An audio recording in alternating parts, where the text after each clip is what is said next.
The night was cold and quiet, wrapping the small town of Ravensdale in a strange stillness. At the edge of the woods stood a crumbling house that locals avoided after sunset. Its windows were clouded with years of dust, and the front door leaned forward as if ready to whisper secrets. Inside that house, according to the oldest townsfolk, lived the legend of Bloody Mary. They said if you stood in front of a mirror with only a single candle burning and repeated her name 3 times, she would appear behind you. Some claimed she was a restless spirit seeking revenge, while others believed she was a woman wrongfully accused of dark magic long ago. Whatever the truth was, the name itself sent chills down the spines of anyone who heard it. On a late October evening, 3 friends from the local high school decided to test the legend.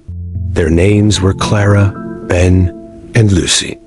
None of them truly believed in ghosts, but they craved the thrill that came with daring each other to do the unthinkable. They entered the abandoned house just as the moonlight slipped through the broken roof, painting the walls with pale silver light.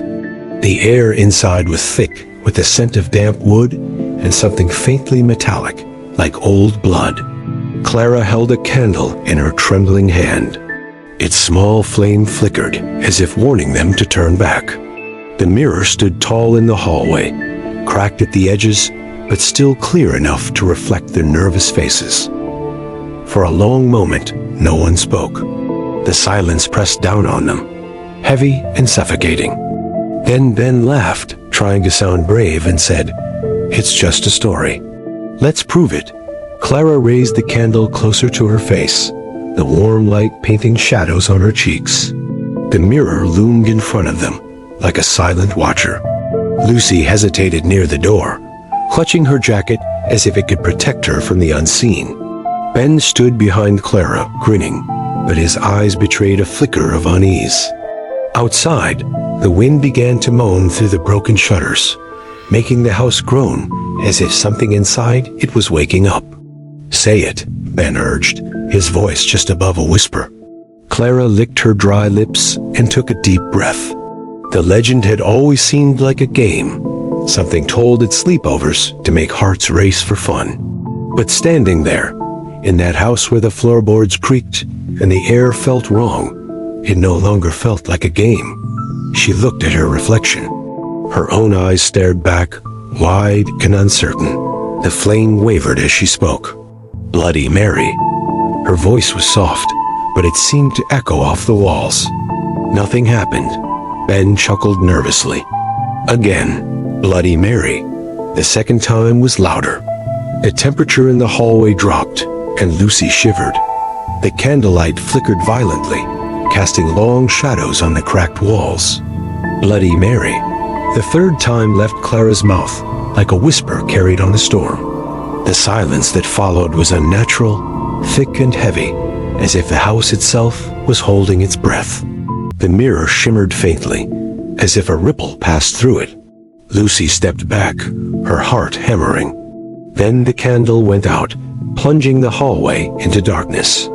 Something shifted behind the glass. It was faint, a darker shadow moving within their reflections. The 3 friends froze, unable to look away. For several seconds, there was nothing but darkness and the sound of 3 rapid heartbeats.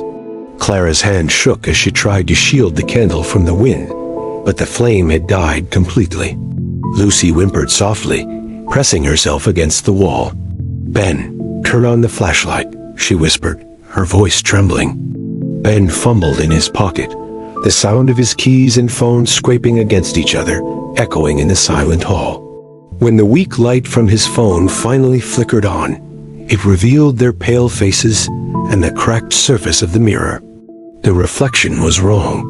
At first, it seemed like their own images, but then Clara noticed it.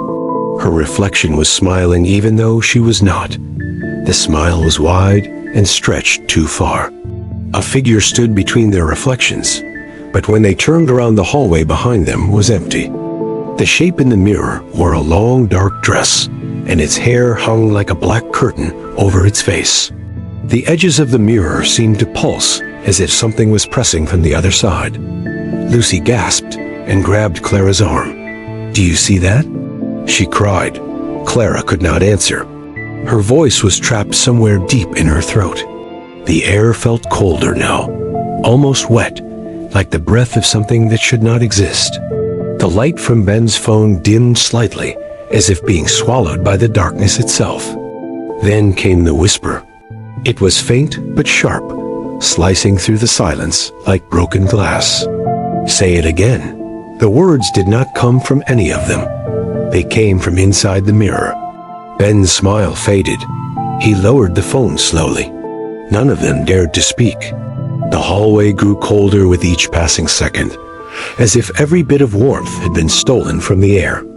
Lucy could see her breath turning to mist, and Clara's fingers were stiff from the chill. Ben stared at the mirror, his phone still trembling in his hand. The figure inside had not moved, but its presence was heavier, pressing down on them like an invisible weight. The whisper came again. "Say it again."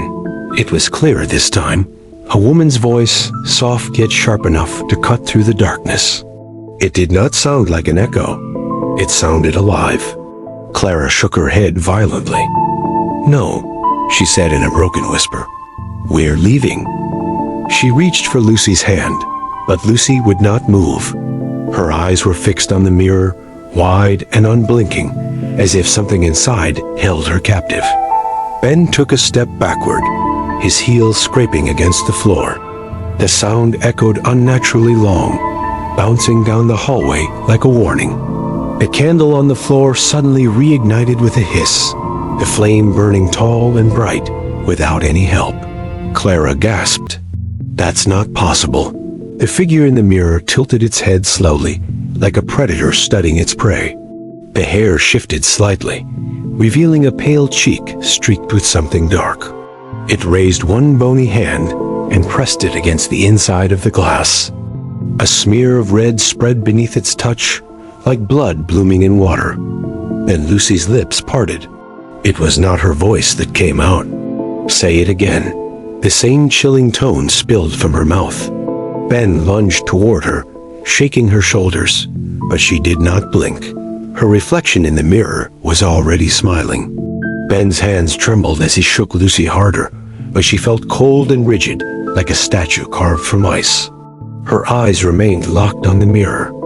Clara dropped to her knees, gripping the floor, her breath coming in short, sharp bursts. The figure behind the glass was closer now. Its pale face pressed against the surface, and its lips curled into a slow, deliberate smile. The smear of blood on the mirror began to drip downward, forming a thin red trail across the cracked glass. The flame of the candle flickered violently, as if struggling against an unseen force. The walls around them groaned, the wooden beams creaking like something ancient was moving through them. Ben tried to drag Lucy toward the door, but she would not budge. Then, without warning, her body jerked forward as if pulled by invisible hands. She was standing right in front of the mirror, her reflection perfectly still, while her real body trembled. "Lucy!" Clara screamed. She rushed toward her friend, but the air grew thick, slowing her movements like she was trapped in water. The whisper returned, circling around them like a cold wind. "Say it again." The figure in the mirror lifted its hand and touched Lucy's reflection. A shudder ran through her body. Lucy's eyes rolled back, and for a single horrifying second, her reflection vanished. In its place stood Bloody Mary, her face pale as bone, her mouth stretched into a grin that did not belong to anything human. The glass cracked with a deafening sound. Ben pulled Clara back as shards scattered across the floor like a storm of knives. When the silence returned, the mirror was empty. Lucy was gone. Only the smear of blood remained on the glass, spelling out 3 chilling words. "Say it again."